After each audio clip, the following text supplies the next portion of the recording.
मैंने आपके बारे में सुना है। आप वही उर्मिला कश्यप हैं जो वर्षा ऋतु में मुनियों को छत्र छाया देते हैं। आज रात्रि आप मेरी कुटिया में ही विश्राम कीजिए। अरे, आप यहाँ हैं? आज जब हम अपने शिष्यों से वार्ता कर रहे थे तो आपको वहां नहीं पाया। मैं वहां उपस्थित नहीं रहना चाहता था। क्यों?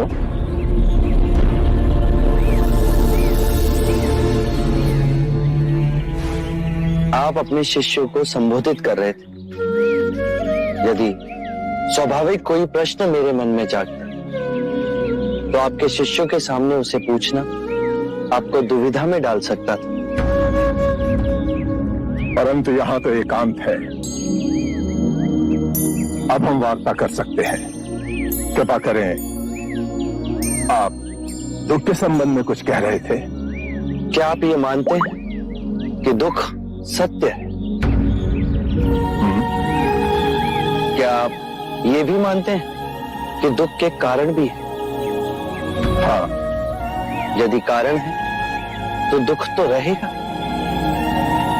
और यदि कारण ही समाप्त हो जाए तो दुख भी लुप्त हो जाएगा, जैसे सूर्य के प्रकाश से अंधेरा। आप सुनी सुनाई बातें नहीं कहते, अपने गहन अनुभव के आधार पर कहते हैं। आप धर्म और सिद्धांत की नहीं, देखी हुई बातें कहते हैं। आपने कहा कि मुक्ति का मार्ग है अपने विवेक को जगाना और गूढ़ ध्यान में लिप्त हो जाना, जिससे मनुष्य स्वयं को और इस संसार को भली भांति समझ सकता है। परंतु एक प्रश्न है, ये जो सारी विधियां हैं, रीतियां हैं, पूजा पाठ हैं, क्या ये सब व्यर्थ है?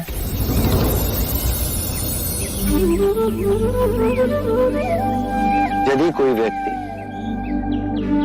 इस नदी के दूसरे किनारे पर जाना चाहे तो वो क्या करे? यदि जल गहरा नहीं है तो वो चलकर जा सकता है, और यदि जल गहरा है तो वो नाव की सहायता से जा सकता है या स्वयं तैरकर जा सकता है। यदि वो चलना ना चाहे और ना ही तैरने को तैयार हो और ना ही नाव ले जाने को तैयार हो, और वो कहे कि मैं प्रार्थना करता हूं इस नदी का दूसरा किनारा स्वयं चलकर मेरे पास आ जाए, तब तो ऐसे व्यक्ति को मूर्ख कहेंगे, महामूर्ख। इसी प्रकार यदि व्यक्ति अज्ञान और भ्रांति को अपने विवेक से मिटाएगा नहीं तो परम आनंद और मुक्ति के दूसरे छोर पे कैसे पहुंच पाएगा? चाहे वो पूजा करे या अनुष्ठान या व्रत करे या किसी नीति पर चले, वो इस किनारे ही रहेगा। हमने सारे शास्त्रों को पढ़ा, उन पर व्याख्या की, परंतु जीवन के इतने जटिल सत्य को इतनी सरलता से किसी ने नहीं समझाया, किसी ने नहीं समझाया। आप इस भटकती मानवता को परम ज्ञान का मार्ग दिखाएंगे। आप करुणा के सागर हो। हे बुद्ध, आप हमें अपना अनुयायी स्वीकार करें। बुद्धं शरणं